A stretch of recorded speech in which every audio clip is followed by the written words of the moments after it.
World কাপের মধ্যে semifinal মোটামুটি 4টা দলই কনফার্ম হয়ে গেছে। আর এই সেমিফাইনালে কনফার্ম দলগুলোকে নিয়ে অনেকগুলো রেকর্ড হয়েছে।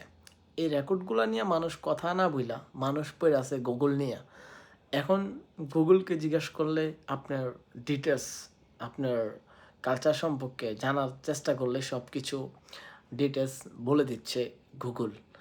মানুষ ওই রেকর্ডগুলোর দিকে না তাকাইয়া পড়ে আছে সকল গুগলের কথা নিয়ে। যাই হোক, আমরা যদি এখন দেখি, সর্বপ্রথম সেমিফাইনাল কনফার্ম করে ফ্রান্স, তারপরে স্পেন, তারপরে ইংল্যান্ড, লাস্ট যখন আর্জেন্টিনা কনফার্ম করে তারপরে থেকেই রেকর্ডগুলো হয়ে রয়েছে আর কি।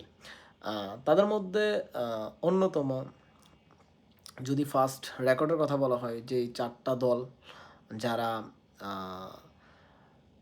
র্যাঙ্কিংয়ে 1, 2, 3, 4 4টা দলই সেমিফাইনালে আসতে পারছে, যেটা বড় ধরনের একটা রেকর্ড। এখন পর্যন্ত ওয়ার্ল্ড কাপের মধ্যে তেমন বেশি একটা দেখা যায় না এই ধরনের রেকর্ড।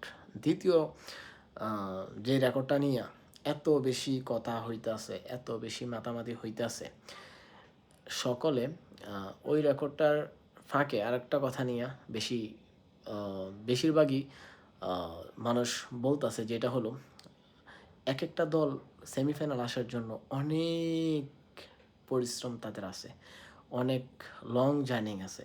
এই সেমিফাইনালের মধ্যে কিছু কিছু দল আছে বাঘা বাঘা দলকে সব হারাইয়া সেমিফাইনাল কনফার্ম করছে। যেমন বেলজিয়ামের মতন দলকে হারাইছে স্পেনে, ফ্রান্সে হারাইছে মরক্কোর মতন বড় দলকে, ইংল্যান্ডে হারাইছে যেই নরওয়ে ব্রাজিলকে হারাই দিছিল, ওই নরওয়েকে হারাইয়া সেমিফাইনাল কনফার্ম করছে। যদি এইভাবে কথা বলতে থাকি তাহলে দেখা যাচ্ছে যে 4টা দল এখন সেমিফাইনালে আছে, 4টা দলই ওয়ার্ল্ড কাপ জয়ী।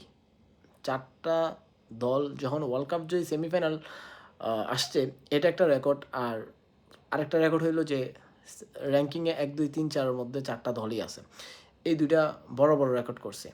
তবে এই রেকর্ডগুলো নিয়ে মানুষ কথা না বইলা মানুষ কথা বলতেছে কিছু কিছু দল আছে যারা নাকি অনেক বাঘা বাঘা দলকে হারাইয়া আসছে। আর একটা দলের কথা যখনই বলা হয় যে ওই দলটা প্রতিবন্ধী কোঠায় আসছে, আমার বুঝে আসে না, আপনাদের বুঝে আসে কিনা আমি জানি না। আর্জেন্টাইন ফ্যানেরা চেতা যায়, আরে মিয়া তোমরা চেতো গেলা, দল তো 4টার মধ্যে যদি বলা হয় যে বাঘা বাঘা দলকে হারাইয়া সেমিফাইনাল কনফার্ম করছে, 4টা দলের মধ্যে একটা দল শুধু প্রতিবন্ধী কোঠায় সেমিফাইনালে আসছে, তাহলে আর্জেন্টাইন ফ্যান তোমরা চেতো কেন?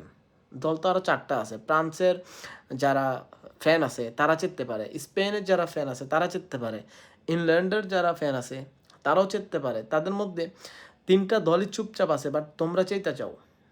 কথাটা এমন হয়ে গেল না যে ওইখানে কে কী করছে এটা শোনার পরে বলতেছে যে আমি তো চুরি করি নাই, আমি তো চুরি করি নাই। আরে ভাই, তোমার জিজ্ঞেস একটা চুরির কথা। তো আর্জেন্টাইন ফ্যানদের ব্যাপারটা এখন এরকম হয়ে গেছে আর কি। যাই হোক, আমরা সকলে এই মনে করেন ওয়ার্ল্ড কাপের মধ্যে এই সবচেয়ে আকর্ষণীয় ম্যাচ কিছুক্ষণ পরে শুরু হইতে যাচ্ছে, স্পেন এবং কি ফ্রান্স। এই ম্যাচটা দেখব আমরা মোটামুটি কনফার্ম যে এই ম্যাচটার মধ্যে যারা জয়ী হবে তাদের ওয়ার্ল্ড কাপ জয় হওয়ার সম্ভাবনা অনেক গুণ বেশি। তারপরেও আমরা মোটামুটিভাবে এখন কোনো দলকেই 50-50 দেওয়া যায়। যদি প্রেডিকশন দেই, ম্যাচ টাইব্রেকার পর্যন্ত যাবে। আর দ্বিতীয় ম্যাচটা হলো আর্জেন্টিনা ইংল্যান্ড।